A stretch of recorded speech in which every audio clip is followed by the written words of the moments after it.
نبی صلی اللہ علیہ وسلم نے فرمایا وہ لوگ اللہ تعالیٰ کو زیادہ پیارے ہیں جو لوگوں کے لیے زیادہ فائدے مند ہیں. اللہ کے نزدیک سب سے پسندیدہ اعمال یہ ہیں کسی مسلمان کو خوش کرنا، اس سے کوئی تکلیف دور کرنا، اس کا قرضہ ادا کر دینا، اس سے بھوک کو دور کر دینا. پھر کھانا کھلانا جو ہے یہ صدقہ ہے، صرف باہر والوں کو نہیں، گھر والوں کو بھی. نبی صلی اللہ علیہ وسلم نے فرمایا تمہارا اپنے آپ کو کھلانا بھی صدقہ ہے، تمہارا اپنے بیٹے کو کھلانا بھی صدقہ ہے، تمہارا اپنی بیوی کو کھلانا بھی تمہارے لیے صدقہ ہے، تمہارا اپنے خادم کو کھلانا بھی تمہارے لیے صدقہ، یعنی اس پر اجر ملے گا. کھانا پکا کے خود کھا رہے اس پر بھی اجر ہے، گھر والوں کو کھلا رہے اس پر بھی اجر ہے. یہ بات خواتین کو اپنے پلے باندھ لینی چاہیے کہ میں جو کچن میں کام کرتی ہوں وہ میرے لیے بہت بڑا اجر کا کام ہے.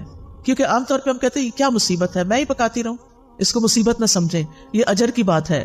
پھر اسی طرح کسی کو پانی کا ایک گھونٹ پلانا بھی صدقہ ہے. کھجور کا آدھا ٹکڑا دے کے بھی انسان جہنم سے بچ سکتا ہے. پھر اسی طرح خاص طور پر یتیموں اور مسکینوں کو کھلانا. نبی صلی اللہ علیہ وسلم نے فرمایا جو شخص مسلمان ماں باپ کے کسی یتیم بچے کو اپنے کھانے اور پینے میں اس وقت تک شامل رکھتا ہے جب تک وہ اس کی مدد سے مستغنی نہیں ہو جاتا، یعنی خود کمانے نہیں لگ جاتا، تو اس کے لیے یقینی طور پر جنت واجب ہو جاتی ہے. یعنی جو اپنے کھانے میں یتیموں اور مسکینوں کو شامل کر لیتا ہے، یعنی یتیموں کو خاص طور پر کہ جن کا کوئی کمانے والا نہیں، اس کی بیوہ ماں کو آزاد کر دیتا ہے کمانے کی فکر سے، تو ایسے شخص کے لیے جنت واجب. پھر آپ دیکھیں کہ آپ ایک لقمہ بھی جو کسی کو کھلاتے ہیں نا وہ ایسے پڑا نہیں رہتا. حدیث میں آتا ہے کہ اللہ سبحانہ وتعالیٰ تم میں سے ہر ایک کی کھجور اور لقمے کو اس طرح بڑھاتا ہے جیسے تم میں سے کوئی آدمی اپنے گھوڑے کے بچھیرے کو پالتا ہے، یہاں تک کہ ایک لقمہ احد پہاڑ جتنا ہو جائے گا، یعنی قیامت کے دن اتنا بڑا اس کا اجر آپ کے سامنے آئے گا. پھر اسی طرح رسول اللہ صلی اللہ علیہ وسلم نے فرمایا قیامت کے دن ہر شخص اپنے صدقے کے سائے میں ہوگا یہاں تک کہ لوگوں کے درمیان فیصلہ ہو جائے. یزید کہتے ہیں ابو الخیر کوئی دن ایسا نہیں جانے دیتے تھے جس میں کوئی چیز خواہ میٹھی روٹی یا پیاز یا اس طرح کی کوئی چیز صدقہ نہ کرے. جب گھر سے نکلتے تھے کچھ نہ کچھ کھانا لے کے نکلتے اور کسی نہ کسی کو کھلا دیتے تھے. ہانی بن یزید نے نبی صلی اللہ علیہ وسلم سے پوچھا مجھے کوئی ایسی چیز بتا دیں جس سے میرے لیے جنت لازم ہو جائے. آپ نے فرمایا حسن کلام اور کھانا کھلانے کو لازم پکڑو. کھانا کھلانا شروع کرو، یہ جنت لازم کر دے گا. اور جنت کے بالا خانے، خوبصورت محلات اس شخص کے لیے ہیں جو بات اچھی طرح کرے، کھانا کھلائے، اور جب لوگ رات کو سو رہے ہوں تو وہ نماز پڑھے. اسی طرح صرف پانی پلانے کا بھی بہت بڑا اجر ہے.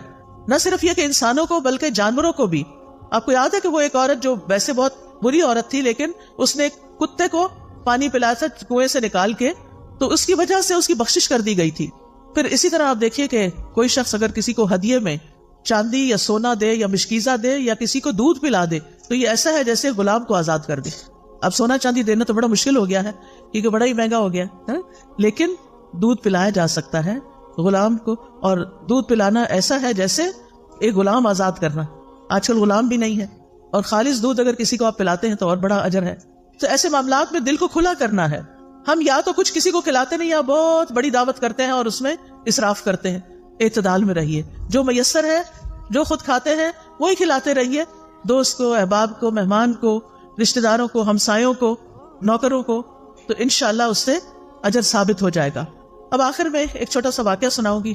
ایک حدیث ہے صحیح مسلم میں، مقداد رضی اللہ عنہ کہتے ہیں کہ میں اور میرے دو ساتھی اس وقت جب سخت بھوک لگی تھی ہمیں، اور بھوک کی وجہ سے نہ ہم سن پا رہے تھے نہ ہم دیکھ پا رہے تھے، یعنی ایسے لگ رہا تھا کہ ہم نے سننے دیکھنے کی قوت ہی چلی گئی، اتنی کمزوری ہو گئی بھوک کی وجہ سے.